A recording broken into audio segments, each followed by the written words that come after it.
Hello, this session is about how to conduct academic counseling in open and distance learning. The focus is on tutoring and techniques of group counseling. Purpose of tutoring in open and distance learning is the endeavor of the tutor to make an independent, confident, self-reliant distance learner who fits on academic standards and desired requirements. There are three major academic counselors' functions in open and distance learning. First is that of tutoring, which means promoting intellectual and academic support, mentoring by providing guidance and skill development so as to reach the stated level, and counseling by providing organizational and emotional support.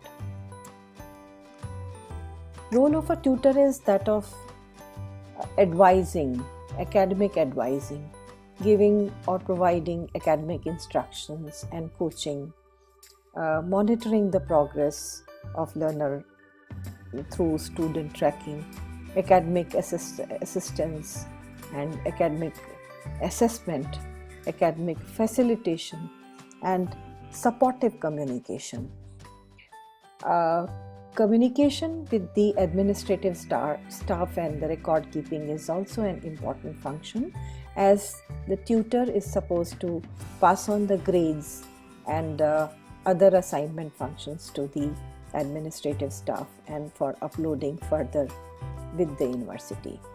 Skills and qualities of tutor are reflection, thinking over what has been imparted, and doing appropriate exploration, clarification, and reinforcement of concepts, supporting the development, modeling and demonstration, arranging relevant example from the course content, and providing insight into learning for the learner, understand the learner, correction of the learner and self-correction, and prompting the learner, not teaching, giving immediate feedback and praising whenever required, and the opportunities for generalization.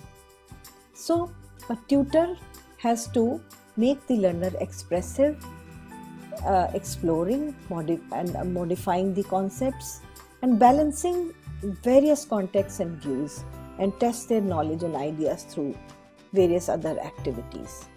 So these are the roles and these are the skills and qualities.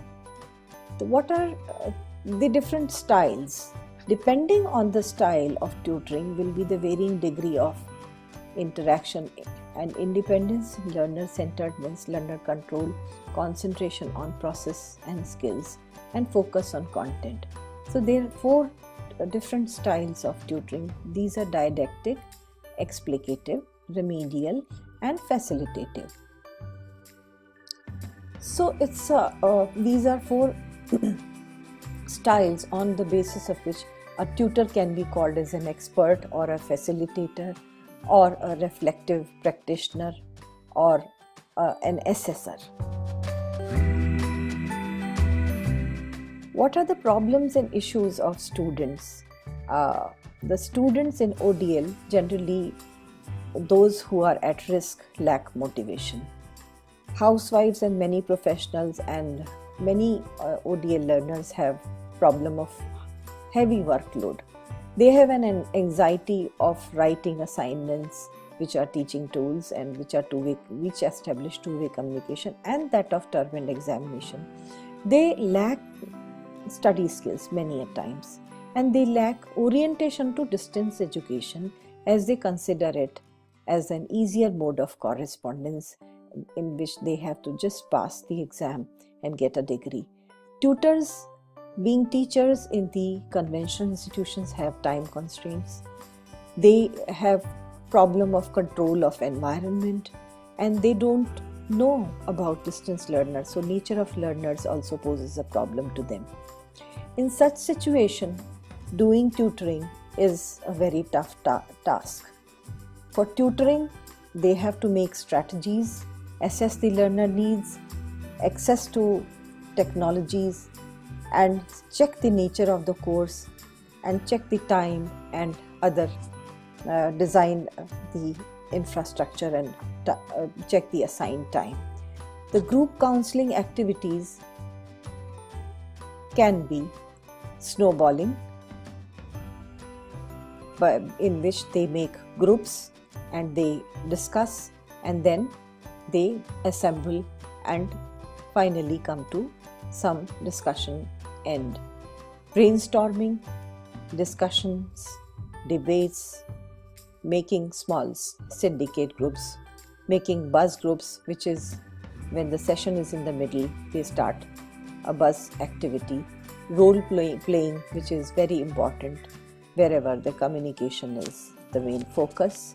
Simulation, where the kinesthetic skills are there, and games, which involves cognitive development. So, how to design a counseling session?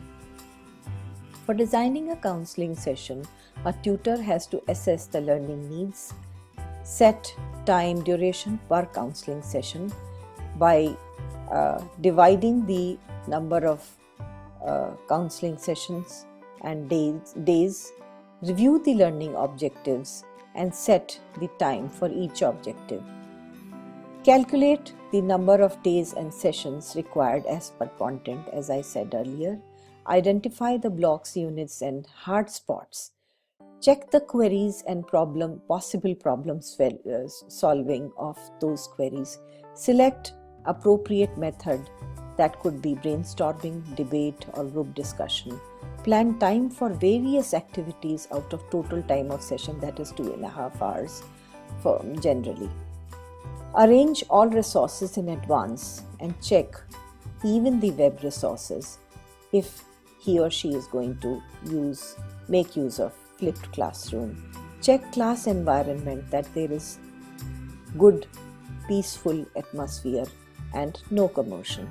Must ensure the communication to the learners, which is a very, very important aspect.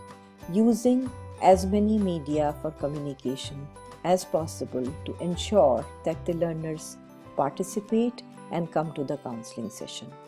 This is all I wanted to convey. Thank you.